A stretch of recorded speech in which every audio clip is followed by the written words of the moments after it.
इस समय हम ग्राम पंचायत मोहम्मदपुर कुन्हारी में मौजूद है, विकासखंड बादराबाद के अंतर्गत आती है। लेकिन आज यहाँ की हम आपको कुछ तस्वीरें आपकी स्क्रीन पर दिखाएंगे। आप मेरे बैक साइड देख रही कि एक तालाब का सौंदर्यीकरण चल रहा है, जहाँ पर तालाब की इस वक्त खुदाई भी चल रही है। लेकिन किस तरीके से ग्रामीणों ने इस पर आवाज उठाई है आरोप को लेकर, वो भी काफी सवाल यानी कि चर्चाओं में इस वक्त गूंज रहे हैं। और यहाँ पर इस वक्त निरीक्षण को लेकर वीडियो साहब भी यहाँ पर मौजूद है विकासखंड बादराबाद से, उनसे भी हम जवाब कर लेते हैं कि आखिरकार ग्रामीणों की क्या आवाज है और किस प्रकार से उन लोगों ने ग्राम प्रधान पर आरोप लगाया है, प्रति आरोप लगाया है, उस पर हम कुछ चर्चा करते हैं। जी सर, आपका बहुत बहुत स्वागत है हिंदी समाचार प्लस में। तो सर, देखा जाता है जैसे आज आप निरीक्षण करने के लिए आए, तालाब का सौंदर्यीकरण चल रहा है, तो ग्रामीणों ने किस प्रकार से आरोप लगाया है, उस पर आप क्या कहेंगे? ये जो मोहम्मदपुर कुनहरी में जो तालाब है हाईवे पर, इसका चयन इसलिए किया गया था कि यहाँ पर जलकुंभी काफी ज्यादा पानी भरा था और कभी भी हमेशा बारिश में कंप्लेन आती थी कि ये तालाब ओवरफ्लो होकर मेन हाईवे पर पार कर जाता था। इसी को देखते हुए इस तालाब का चयन किया गया था कि इसमें जो हमारा गाद है, मिट्टी है, वो निकल के इसमें इसका वाटर कैपेसिटी भी बढ़ जाएगा और कंजर्वेशन में फ्यूचर में यूज होगा। तो वो काफी अच्छे से यहाँ पर अभी मेरे को देखने को मिला है, खुदान ठीक हुआ है। हालांकि कुछ आरोप भी निकले हैं क्योंकि आरबीएम इसमें पत्थर निकला है कि वो किसी स्टोन क्रशर पे गया है, उस पर गया है वो, पर उसका कोई साक्ष्य अभी तक हम लोगों को नहीं मिला है। जो यहाँ पे हमको स्टॉक मिला उसका हम लोगों ने पूरा टाइम स्टैम्प के साथ वीडियो रिकॉर्डिंग बना लिया है और अभी कल हम लोग इसमें डिसाइड करेंगे विभिन्न विभागों के साथ भी, और इसमें जिला पंचायत होगी, ग्राम पंचायत होगी, अन्य विभाग भी होंगे जो उनके विकास के कार्य चल रहे हैं, उसमें कैसे हम इस जो लोकल संपत्ति हमारी है उसको कैसे वहाँ पर उपयोग में लाया जा सकता है। सर, इसमें एक सवाल काफी देखा जा रहा है क्योंकि ग्रामीणों की तरफ से जैसे कि आपको भी कहा गया है कि तालाब की जो खुदाई हुई है वो मानकों के यानी कि विदाउट हुई है, मानकों के अनुरूप हुई है, उस पर आप क्या कहेंगे? किस तरीके से जांच गठित की जाए? इसमें जो मानक है नीति आयोग के वो है कि 1.5 मीटर कम से कम उसमें होना चाहिए, 1.5 मीटर की खुदाई का होना चाहिए। तो अगर हम बेस लेवल से देखते हैं तो जो अभी जेई नाप रहे हैं वो वही चेक कर रहे हैं कि उसमें मानक के अनुसार पूरा हुआ है कि नहीं।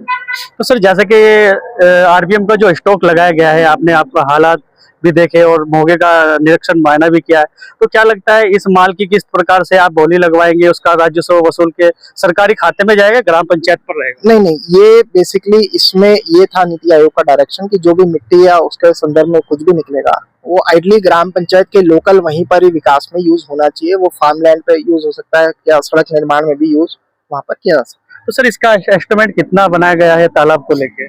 इसका एस्टिमेट 2.5 लाख के आसपास पे तकरीबन इसका एस्टिमेट होगा।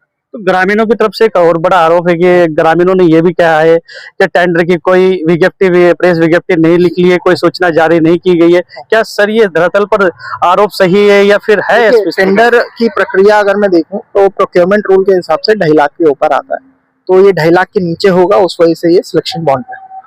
और अभी अगर हम देखें तो बारिश का सीजन भी आने वाला है, तो हम लोगों को ये था कि बारिश के सीजन के आने से पहले पहले, वर्षा काल से पहले पहले हम लोग तालाब की खुदाई का काम करवा दें, जिससे कि बाद में दिक्कत ना आए। खुदाई टेंडर कौन सी कंपनी के नाम किया गया है? खुदाई ये ग्राम पंचायती कार्यदायी संस्था है, इसकी किसी कंपनी को नहीं किया गया है। हाँ, कार्यदायी संस्था इसकी ग्राम पंचायत। ठीक, ओके, थैंक यू। इस वक्त जो थे हमारे साथ विकासखंड अधिकारी थे, उनसे हमने तालाब को लेकर विशेष बात करी, उन्होंने जिस प्रकार से कहा है। और इस वक्त हमारे साथ में ग्राम प्रधान भी मौजूद है, उनसे भी जानकारी ले लेते हैं।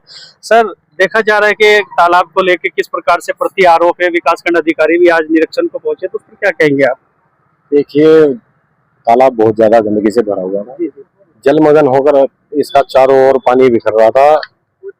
अब बरसात आने को है, बिल्कुल हमारा हाईवे भी इसमें क्रॉस कर रहा था पानी को, और हमारी जो बैक साइड में रोड है वो भी क्रॉस कर रही थी, और उसके बैक साइड के रोड के तालाब की जो दूसरी तरफ है वहाँ खेती थी, वो फसलें बर्बाद हो रही थी। किसान बार बार कंप्लेंट कर रहे थे कि इसको थोड़ा सा अगर गहराई इसकी करा दी जाए, कि इसकी थोड़ी खुदाई हो जाए या इसके अंदर जो गंदगी है वो निकाल दी जाए तो ये सही हो जाएगा। इस करके हमने इसको चयन किया। तो कौन सी योजनाओं के अंतर्गत इसका कार्य आया है? ये नीति आयोग केंद्र सरकार जी।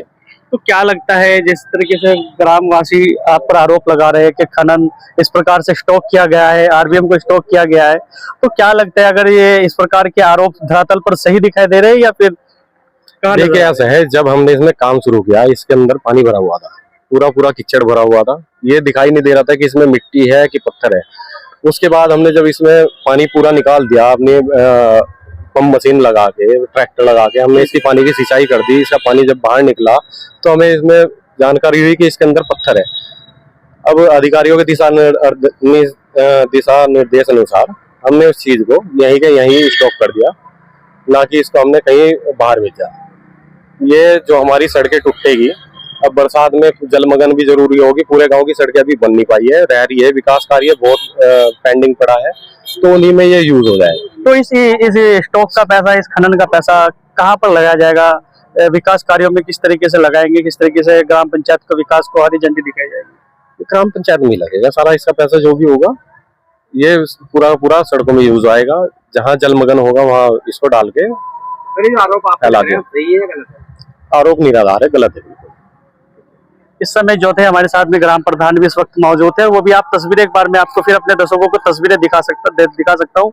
आपकी स्क्रीन पर बड़ी तस्वीरें आप देख सकते हैं कि यानी कि जो तालाब से जो इस वक्त आरवीएम निकाला गया है वो यहाँ पर स्टॉक है। जिस तरीके से अभी विकासखंड अधिकारी की तरफ से भी कहा गया है और हमारे चैनल के माध्यम से कि इसका उच्च अधिकारी से इस पर लेकर समिति बनाई जाएगी और खनन विभाग को अवगत कराया जाएगा। जिस तरीके से भी इसकी बोली लगती है तो बोली लगाई जाएगी और इसका पैसा जो है वो ग्राम पंचायत या फिर अन्य जो विभाग है उनके पास में रखा जाएगा। विकास के तौर पर वो ग्राम पंचायत को भी दे सकते हैं।